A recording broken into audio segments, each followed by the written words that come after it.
ẹ̀yin èèyàn mi ṣe ti rí báyìí, àṣírí ti tú báyìí, ó ti wá clear báyìí, ó ti fojú hàn gbangba ibi tá à ń lọ. Congratulation.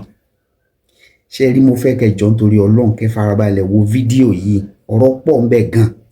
Ẹ bá mi subscribe, ẹ comment, ẹ like, ẹ share kó lè débi tó bá yẹ kó dé. Ẹ jẹ́ ká jọ wo kíní, ṣé ó jọra wọn àbí kò jọra wọn, ṣá lè gbé sẹ́gbẹ̀ẹ́ ara wọn. Ta ló fail nínú Ọbásanjọ́ àti Tinubu àti Buhari? Ta ló kó ìparun bá Nàìjíríà gangan? Àṣírí ti tú báyìí. Kódà ọ̀rọ̀ Yorùbá nation ó ti ń bọ̀ wẹ́rẹ́wẹ́rẹ́. Bọ́ ṣe mọ̀ pé tí ebi bá pa èèyàn, tébi pa èèyàn dáadáa tó padé level kan, ṣe pé tẹ́nìyàn ò bá make a move láti wá bó ṣe máa jẹun, ṣe pé bí yẹn lè pa kú. Téèyàn bá ń ṣàárẹ̀ àbò ń ṣe àìsàn tí kò bá wá miss, báwo ló ṣe lè take medication àbí báwo ló ṣe máa ní consultation pẹ̀lú doctor? Ṣe pé ó lè bá rẹ̀ yẹn lọ. Nítorí ẹ̀ ni pé tán bá sọ pé Yorùbá nation everyday ló ń wá revealing gbogbo àwọn reason tó fi jẹ́ pé is the next thing tá need. Because nínú àwọn ìwé tèmi ti kà àti understanding tí mo ní nípa journey of life ni pé tí ó bá ti ń di pé kò ní sí solution sí nǹkan àbí nǹkan ò ṣe correct mọ́, ni àwọn tán bá jẹ́ bí leader náà máa shift responsibility àbí blame tó bá yẹ kán take náà wọ́n máa drag ẹ̀ láàrin ara wọn.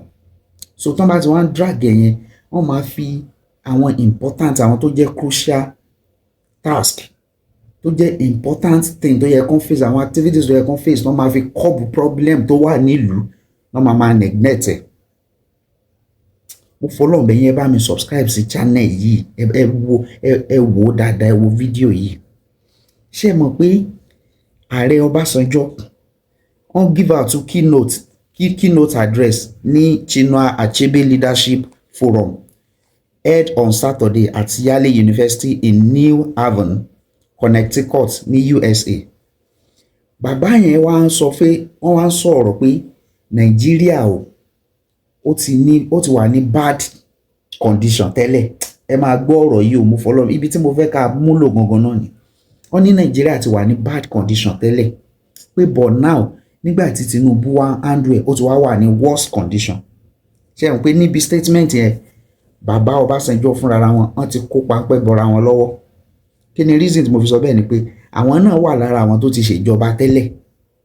Because Báyọ̀ Ọ̀nànúgà tó jẹ́ Tinubu special adviser on information and strategy, ó fún wọn lésì.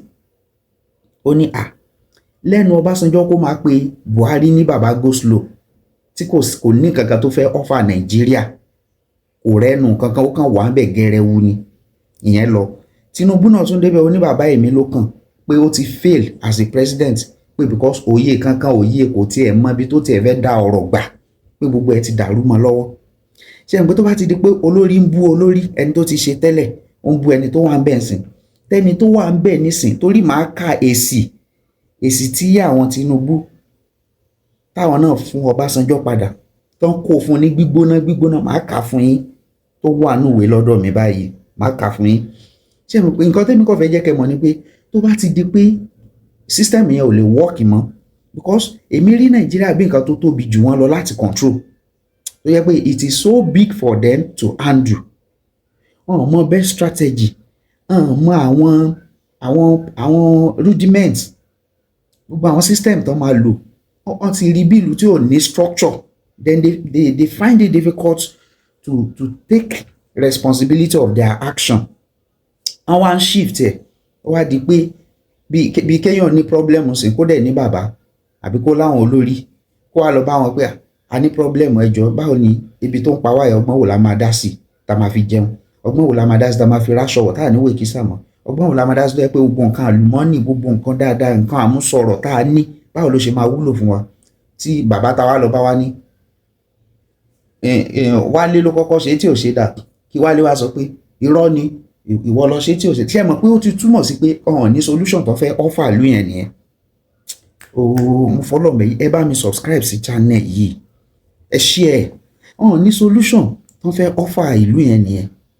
So Yorùbá nation yẹn la need, because tá bá get ẹ̀, ó túmọ̀ sí pé within ourselves it is limited. Limitation wà pé okay ẹnu bí tó mọ ni ẹja fojú tó bá ti ní problem àmọ́ bí tá máa wá sí ẹ̀yin náà fojú tó dọ́tọ̀dọ̀ yín. Ẹ jẹ́ ká pín oko yìí, nǹkan tí baba kálukú bá ní tó gbìn ní nǹkan ọ̀gbìn kó máa tó wọn jẹ. Ẹni tó bá dẹ̀ ti jẹ èbù tán ó mì pé kò ní iṣu lámọ̀ọ́dún nìyẹn. Ẹ ti gẹ̀tẹ̀. Àwọn á ń fún bàbá Ọbásanjọ́ Báyọ̀ Ọ̀nànúgà ó wá ń fún Ọbásanjọ́ lésì pé bàbá Ìyábọ̀ lẹ́nu yín irú yín ń sọ̀rọ̀. Ó sọ fún Ọbásanjọ́ ní pé ní ẹ̀yin tó jẹ́ pé ẹnu wọ̀nba ọjọ́ péréte tó kù tọ́lọ́run fẹ́ fún yín tẹ́ fẹ́ lò láyé yìí, ó yẹ kẹ́ máa reflect lórí gbogbo àìdá tẹ́ ẹ ti ṣe tó ba ìjọba yín jẹ́ ni. Ọ̀rọ̀ yẹn gbóná gan o. Intel lè ṣe tó máa dùn mọ́ mi ní kẹ́ bá mi subscribe sí channel yìí ẹ jọ̀ọ́ nítorí Ọlọ́run. So tírú ẹ̀ bá tún ṣẹlẹ̀ àbí nǹkan míì àbí gbèsè tó tún kù tá fẹ́ gbé lórí ọ̀rọ̀ Yorùbá Nation àbí ibi tán bá dé, wà lè máa fi sétí gbọ́ yín, ẹ lè máa rí mi wò time to time, kẹ́ lè mọrú problem tá wà nílùú Nàìjíríà, ibi tá a ti bára wa dé, ibi tá a kóra wa sí, bó ṣe ń lọ àti kí ni hope wa. Wọ́n á ń kà fún Ọbásanjọ́, bàbá Ọbásanjọ́, Chief Ọbásanjọ́, wọ́n á ń kà fún wọn pé lóríṣiríṣi pé nígbà báyìí ṣe ẹmọ̀kan tẹ́ ṣe, ẹmọ̀kan tẹ́ dánwò, ẹmọ̀kan tó yẹ kẹ́ ti ṣe tí ìlú ò bá ti fi dá. Ẹ wá ń sọ pé ìlú ti báàdì tẹ́lẹ̀, ó mì pé ẹ̀yin lẹ bá jẹ́ tẹ́lẹ̀, àmọ́ ìgbà tó wá dọ́wọ́ ẹ̀ o ìwọ wá kúkú bá jẹ́ pátápátá. Ṣérú àwọn yẹn la lè fọkàn balẹ̀ lé lórí pé wọ́n fẹ́ tún Nàìjíríà ṣe tá a fi máa jẹ́ wọ́n Nàìjíríà lọ. Ọ̀rọ̀ mi ò yé yín láàárọ̀ mo fọlọ́run bẹ̀ yín yà ní kẹ́ bá mi subscribe, ẹ like program yẹn, bá mi share.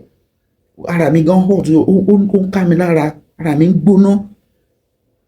So wọ́n wá sọ fún Ọbásanjọ́ pé while oil receipts brought money into the country's accounts, Obasanjo failed to fix the deplorable federal roads or expand the national road network. Obasanjo ò rọ́nà ṣe pẹ̀ládúró owó epo ní wímùwímù bìtìmù tó ń wọ inú ìlú. Àkọ́kọ́ nìyẹn. Wọ́n tún jẹ́ kó Ọbásanjọ́ pé he did not repair the Lagos-Ibadan expressway. Ẹ̀hún pé PDP ò ṣe ọ̀nà yẹn, ó di méjì bẹ́ẹ̀. Wọ́n tún jẹ́ kó yé bàbá pé lẹ́nu ẹ̀wọ́ ló ń sọ orú nǹkan báyìí lẹ́yìn tó jẹ́ pé ẹ̀yin gan wà lára àwọn èèyàn gbòógì, ara àwọn odidi èèyàn tó ba ìlú jẹ́ lódidi lẹ́wà tẹ́ wá ń lẹ́nu láti lè máa bú wa wípé a ti fẹ́lẹ̀ àárín kankan yanjú. Wọ́n ní the Lagos-Abẹ́òkúta road leading to his hometown tó lead sí ìlú bàbá yìí gangan fún rẹ̀ in Abẹ́òkúta, the Ọ̀tà, Ìdíròkò road and many others. Kò sí ìtorí ṣe. Wọ́n tún sọ pé Ọbásanjọ́ administration also should have paid more serious attention to universities and politics. Ẹ wo àárín yìí o, ẹ wo ọ̀rọ̀ burúkú tó yẹ pé ó ń pòyàn lọ́kàn rúru, ó ń báyàn nú jẹ́ pé it did not pay any attention.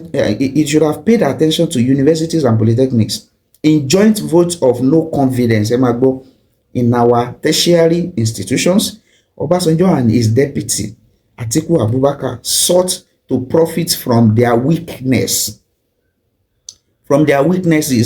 by establishing their private universities. Ẹ ti get it? Tanto lọ ṣe bí wọ́n extort gbogbo àwọn businessman àtàwọn obìnrin, gbogbo àwọn ọ̀tọ̀kùlú láti lè raise owó tó yẹ pé they will use it will be for their own use, not for the development or the growth of the nation when they were in government. Ṣé rí bí tá ń bọ̀rọ̀ yìí lọ, ṣé rí pé ó ní agbára báyìí.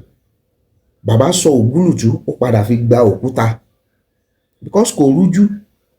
Wọ́n tún fi kún wọn ní pé on matters of integrity, ibi tán tiẹ̀ tí wàá finish bàbá yányán ni pé ó yẹ kó o jókòó kó máa ṣe wá sí fúnra ẹ̀ ní pé báwo ló ṣe fẹ́ bọ́lọ́run pàdé pẹ̀lú tó dánwò tó fojú Nàìjíríà rí, tọ́rọ̀ fi wá ń gba ẹnu yín láti lè máa sọ pé Tinubu fèlì.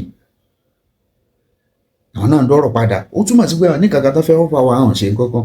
Wọ́n wá ń sọ fún Ọbásanjọ́ níparí ọ̀rọ̀ pé on matters of integrity, honesty and morality in public leadership, Chief Obasanjo is certainly is certainly not a paragon of virtue for anyone to model after.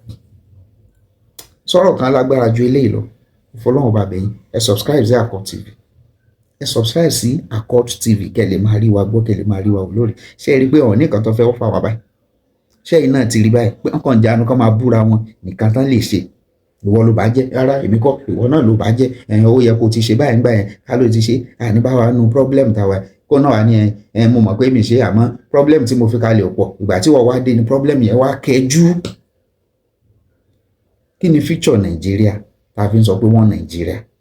Yorùbá nation now gbogbo ohun tó bá yẹ ká mú mọ́ra wọn, ètò tó bá yẹ ká ṣe, bó bá yẹ ṣe yẹ ká rìn, àwọn tó yẹ ká rí, lẹ́tà tó yẹ ká kọ, ìgbésẹ̀ tó yẹ ká ṣe, ìkúnlọ́wọ́ tá a lè ṣe gẹ́gẹ́ bí ọmọ Yorùbá tẹ́bí bá ti ń pa wá, tá a bá fẹ́ kébi pa wá mọ́ fúnra. Àwọn Yorùbá náà máa sọ pé ẹnu ara wa la fi ń sọ màá jẹ, ẹnu ara wa náà la dẹ̀ fi ń kọ méè jẹ.